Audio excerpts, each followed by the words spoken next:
All right, today we're gonna be changing the oil on her for the first time. I know I told you guys already that I bought this truck used. It had about 12,000 miles on it. I asked the dealer what all they do, and he said, oh, we change the oil, all this stuff.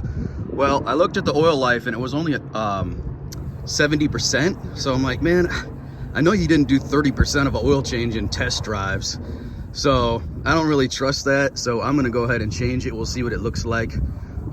Here's the oil I'm gonna be using, 5W30, full synthetic. I always go a couple extra bucks for the full synthetic instead of the blend. But we'll do this for the first time together, and I'll show you how it goes. Well, I can tell you already, this is not gonna be as easy as I thought. You've got this kind of plastic. It's not even a skid sheet, it's plastic. Look, I can bend it like this. So I guess, yeah, it does protect the engine and everything, but this little plastic crap. If you're breaking yours off-road, I would go ahead and replace that with a real skid plate. But I've got 5 bolts to take out, one at each corner and then one in the middle right here. So I'll take those out and I'll show you what it looks like underneath. All right, I lied to you. There was actually 3 across the back and 3 across the front. So they're out now. And then here is our oil pan right here. And there's our drain. And just like Ford loves to do, it's really close to this tie member here. So it's probably going to get oil all over it. But we'll see how it goes.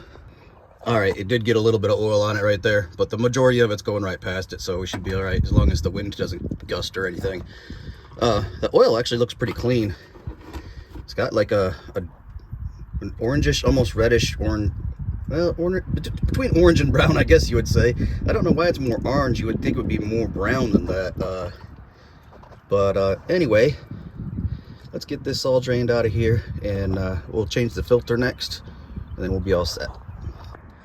All right, I'm zoomed in a little bit so you can see where the oil filter is. I'm still underneath the truck, but I just wanted to make sure that Ford still had that little catch on, and you can see there's a little edge of the little gutter system they have to catch the oil that drips out when you take that filter out. And then it routes back over the top of here, and it comes out right here. You can see that's the end of the spout right there. So I've got my bucket underneath it. I've also got, I use these puppy training pads because they work great for catching oil if you drip any. Because I'm not sure what's going to happen when it comes off there. It might go flying straight back or what. So just to be safe, I got some spill protection here. All right, so to access the filter, we got to go under the driver's side tire. And you can see it's right in there. It's pretty far in. I can't reach it unless I get weight up in there. So I'm going to try to do it without changing this or taking this cover off right here, fender well cover, whatever you want to call it. But I'm going to turn my wheels all the way to the left, and that should give me some more room right here to work. All right, looks like that's all it'll turn, but I should have enough room to get in there now. By the way, I did not start the truck up because I haven't put the new oil in, so I had to really crank on that wheel with no power steering, but you can still turn it with the truck not on. So make sure you do that. Don't dry fire your truck. All right, if you don't have one of these oil filter wrenches, you need to get one.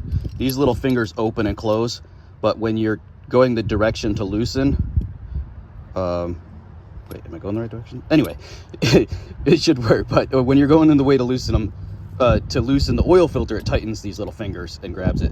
And I've got, I think, a 16-inch extension on it. It might even be an 18, but that'll allow me to get back in there easier and loosen her up.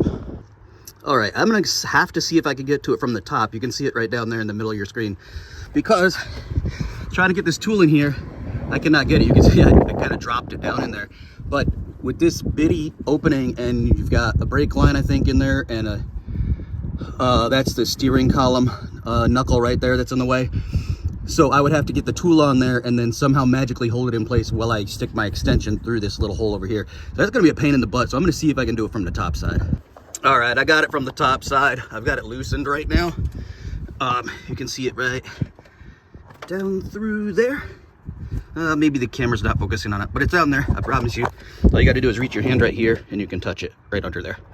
And the cool thing is you can kind of see the drain spout from up here. Well, see if I can get the camera to see what I'm seeing. Okay, there it is right there. That's the end of the drain spout, and it's drained in directly into the middle of that bucket, so I lined it up well. So I'm gonna let it drain a little bit more, and then I'm gonna let it drain a little bit more, and then I'm gonna replace that filter. All right, so I've got the original one out. That is the Motorcraft brand, so I like that. This is the new one I got, and yes, I did get Motorcraft brand. had someone on the channel comment something about a cheap Fram, and I started doing some research. Fram is what I used growing up, but we were dirt poor, so that makes sense why that's the one that I'm used to using. So I'm glad that person commented that out, because Fram is not the best quality out there. It's actually one of the most economical ones out there. So this filter is almost $10 more than a Fram, but I think it's going to be worth it.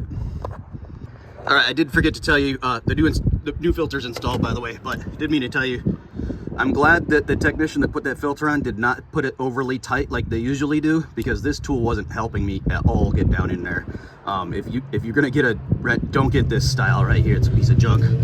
But I was able to hand loosen it and get the old one off, so I'm really glad they didn't over torque it.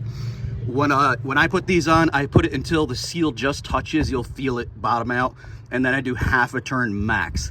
And I've never had one leak on me, so you can do it how you want to, but that's how I do it so that I don't have as much trouble getting it off the next time. All right, I've got it running. I put 6 liters of new, or quarts, actually, yeah, 6 quarts of new oil in there. I backed her off the ramps so I can check it while everything's level after I run it for a minute. You're gonna wanna come in here and reset your oil leaf indicator though. So to do that, you're gonna press this menu button right here. That will pull up that menu. And it might be closer to the top, but I've already scrolled through here, so it's right there, vehicle maintenance. Click OK on that. It says oil life 73%. I'm gonna click on that. It'll say hold to reset, so I'm gonna press and hold that OK button, and boom, sets it to 100%. Then you can keep track of where you're at. You guys tell me in the comments how long you wait. I usually try to do it about 50%. I don't know if I trust that, because if you wait the whole time, it's like 10 to 12,000 miles, which is kind of crazy. So yeah, I'm not sure exactly how they calculate it, but I usually change it way before it gets to 0. All right, I just checked the oil level. There's the dipstick right there, right next to the fill. It's right up to where it's supposed to be, so we're good to go. Our oil change is done, and we will see you guys on the next one.